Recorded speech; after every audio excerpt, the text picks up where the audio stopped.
You're listening to the Intercoastal Podcast, part of the Destination Marketing Podcast Network. Hello, everyone, and welcome to the Intercoastal Podcast. I'm Daquan Mickens. On Saturday, September 28th, the Port Royal OVA is going to be hosting Oktoberfest. That's spelled with a PR for Port Royal.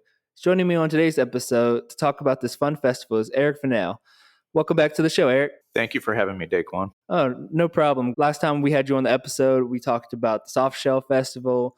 Anytime I mention the Soft Shell Festival to anybody, they're always like, oh, that sounds like a great festival, or, oh, I've been to that festival. It's a great time.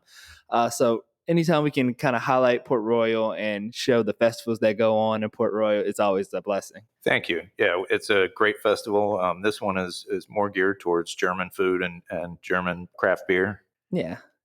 And Oktoberfest is something that everybody almost around the world knows as, you know, the German culture and the actual German festival that does happen in Germany. But can you tell us a little bit about the Oktoberfest that happens here in Port Royal? Absolutely. We are starting the festival at 11 a.m. It will go till 5 p.m. We have various sections of the festival that are dedicated to different things. We have a couple of bands that are going to be coming out to play. Throughout the day. We're going to have clowns. We've got the Kids Zone. So there's a classic car and truck club that'll be there. That usually have about 60 cars.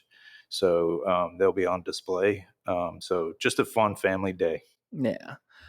So before we dive deeper into the festival itself, could you tell us a little bit about yourself and like your Beaufort story, how you came to Beaufort, or are you from Beaufort? Kind of give us that backstory.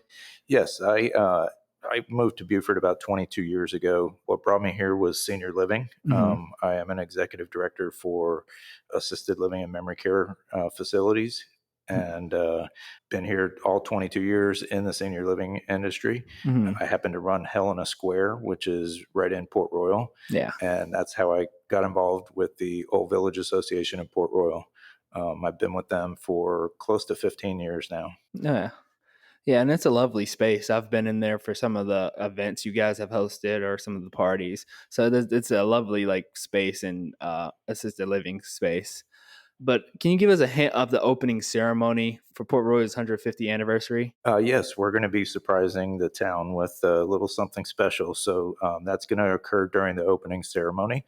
So we want everyone to come out early so they're there for the opening ceremony so that we can celebrate the 150th anniversary or birthday, if you will, of Port Royal. Yeah, and you can't give too much because then that takes a little bit away from the surprise, but absolutely, definitely worth coming out to experience that and celebrate Port Royal. The fact that it's been there for 150 years is outstanding. Yes, we're proud of that. The town is one of our key sponsors, obviously dedicating Paris Avenue to the festival. They're gracious enough to close down the streets and really support the festival itself. Yeah. So how many years has the Oktoberfest going on in Port Royal? And can you tell us about the origins of the festival? It's been in place for 13 years now. It used to be different festivals in the fall time. It was called the Fall Festival, Pirate Festival. We really wanted to pick a theme, kind of like the Soft Shell Crab Festival, that we could really hang our hat on. We have partnered with Shellring Ale Works down in Port Royal, down at the docks there. They're a strong partner of what we do. Obviously, beer is a big part of Oktoberfest. Yeah. And having craft beer right here locally is important for us. Yeah. It's another way that we can give back to the local community. Yeah. And Nick does such a great job of working with everybody in Port Royal, no matter what the festival is, no matter what is going on, the business, especially the fact that you can have, beer right there in Port Royal for this festival. So you don't have to bring in an outside source to come bring the beer, or everybody is locally there. So definitely having someone who can locally brew the beer is definitely helpful. Yes. And like I said, we're giving back to a local business, and that's important to what we do. We try to source everything that locally right here, either in Port Royal or Beaufort. Yeah.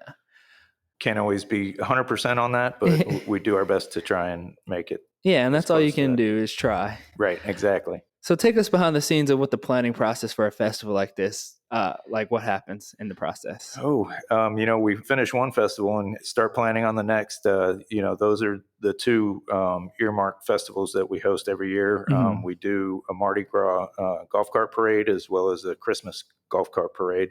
So we're Yeah. always busy soliciting sponsorships, coordinating, and putting everything that goes into the minute details all the way to the big execution the day of. We're lining up bands. We're making sure that the craft vendors and food vendors are all satisfied with their locations, and make sure that everyone comes out to have a great time. Yeah, and for someone like me, I've seen what the festivals have looked like, and it can feel like carefree, fun time, but so much planning goes into that beforehand and during and after for the cleanup and anything like that.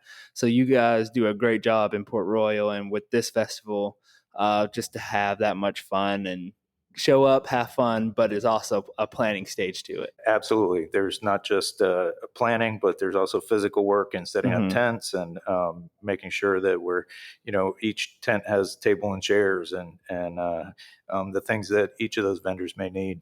Yeah, I agree. And for someone who hasn't been to this festival before, what is something they could expect from this festival? you know, all the festivals that we host are we try to make them family focused, even Hmm. though we talk about the beer and what have you. We still have, Lollipop the Clown is going to be out. We have a huge kids zone that's going to be there. We've got performers that not just music performers, Hmm. but aerial events are going to be there. So, Oh wow. yeah, we try to hit a little bit for everyone. We've got a wood carver that's going to be there carving with a chainsaw. So, Yeah. Oh wow. just some really neat stuff. We've had the axe throwers in the past. Hmm. Just we try to change it up to at least meet everyone's needs, so that you're not just there for a bratwurst and a beer. Yeah. Yeah, that's fun that you can kind of come out, experience the German culture, but then kind of introduce your kids and bring them to that, and they can go out and have fun. And it's not just, oh, I wanted to come out and experience this. It's bring the whole family, everybody come out, have fun, enjoy the day. Absolutely. And for the craft vendors, we're closing in on 30. So there's quite a few Mm. craft vendors that are going to be there for this festival. Yeah. I mentioned the Classic Car and Truck Club. Hmm. They do a fabulous job. They have a contest during the festival. So you can come out and vote on what car you feel is the winner. That's a really cool aspect to that. I wanted to ask, what are some other German aspects of the like German culture there at the festival? I know you mentioned the wood carving and the axe throwing and the beer and brats. What else could someone experience at this festival? Music, we try to tie that into the festival as well. A Hmm. little polka music. Yeah. That is usually synonymous with an Oktoberfest. I was in the military for a number of years and was Hmm. stationed in Germany, so Yeah. I've had the experience with the local gentleman wearing the lederhosen, and Yeah. so yeah, it's a good time, and we get good public involvement. Families come out and have a great time from start to finish. Yeah, and I've seen the pictures of the men and women in the German outfits, and it's a really cool experience to kind of see that and kind of feel like you're in Germany here in Port Royal. So Absolutely. that's the point of the festival. Uh, before someone attends, what's something that they need to know before like coming to the festival? We do want to caution, we are a no pet festival. That's super important. I hate for somebody to come out with their dog and end up getting turned away by the local police department. We're all pet lovers. We all have pets. It's just a festival that can be sometimes very tight quarters. Hmm. We don't want somebody getting bit. We don't want dogs fighting each other right in the middle of a huge crowd. Yeah. So, and we do have a lot of young children that are going to be there. So we just want everyone to come out and be safe and have a great day. So please just beware that it is a no pet zone. We do not charge admission for this festival, so it is a pay as you go. For your food, you pay as you go. For the beer, we do sell beer tickets. Hmm. So make sure you bring your ID. Yeah. We will have ATMs on site. So it is mostly cash and carry. So some of the vendors do accept credit cards, but we do have ATMs on site in the event that somebody does need some cash. Well, good. Uh, all I could think about is myself getting in fisticuffs with the dog for them trying to take my bratwurst. So, Yes. yeah, we do not need any dogs, so I don't have to fight any dogs.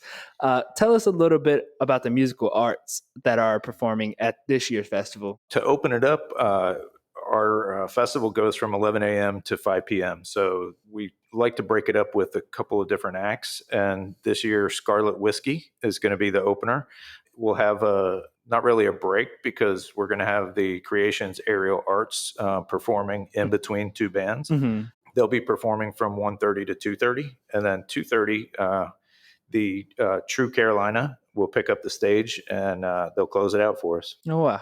Yeah, I like that you guys, you start a little bit early for like if someone wanted to get out, come in at lunchtime and experience it and kind of go, or if someone had other plans earlier in the day and they wanted to come out and experience it in the afternoon, they can. Absolutely. And we plan it that way on purpose. We understand some people work on Saturday Hmm. or work a half day. They're able to fulfill that responsibility and then come out and have a good time and enjoy the great music, great atmosphere. Yeah, I agree. Besides the usual German food and beer that you expect at an Oktoberfest celebration, will any other types of food be served? There's a wide variety, and we do that purposefully. Not Hmm. everyone likes bratwurst, and not everyone likes beer, Yeah, and what have you. So there will be general American food, burgers and dogs, those types of things. We have a couple of food vendors that are gullah in nature. So we have some seafood folks that'll be out. We've got funnel cakes, the yeah. average fair type festival type foods. So we try to spread it out so that we can try to meet most people's desires when it comes to food. Yeah, and I think that this is such a great festival to kind of welcome October in and welcome that like fall weather. Just as we get to the end of September, it kind of shifts the aspect of the landscape of Port Royal and, just being outside in that where the humidity's gone, you can come out in the afternoon and evening and just enjoy the day. So this is a great festival to get out and enjoy your Saturday. Absolutely. That's you hit the nail right on the head. We try to utilize our festivals to transition from one season to the next, and this is a great way to do that. We're going from summer, which was pretty hot this year. Yeah. So fingers crossed, it's a nice, cool, beautiful day where everyone can come out and feel comfortable in the weather and just enjoy a great time. Yeah. So with a festival like this, how do you guys put on a festival like this? What like goes all into it? Really, it's a lot of hard work, as we discussed earlier, but I would be remiss if I didn't recognize that a lot of the support is from local businesses, and they are sponsors to the event, Hmm. either in kind by allowing their service to be present during the festival for a minimal or no charge at all. Hmm. So, just like the town of Port Royal, they graciously offer the police department and the works folks that come out for the day and help set up and tear down. That's not free. That costs the town something. So they're giving an in-kind sponsorship Hmm. as well as closing the streets down. We've got 111 carts, Two Brothers Roofing, Strickland Brothers 10-minute oil change, Gilbert Law Firm, Beaufort Jasper County Realtors, just to name a few. Acupuncture Beaufort Integrative Center.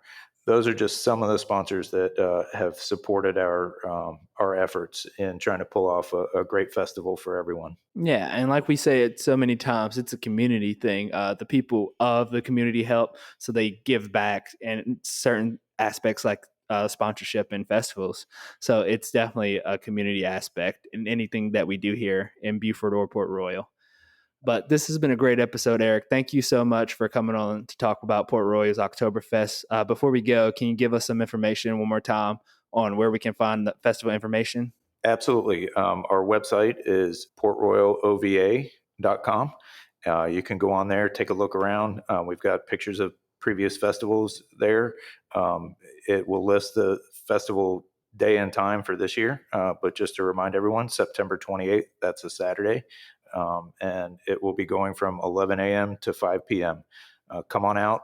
As I mentioned earlier, the opening ceremony is going to have a little special spin on it. So try to be prompt and you'll be part of that ceremony. Hope to see everyone there. And that's right downtown in the Port Royal area. That's on Paris Avenue. So come on out and enjoy.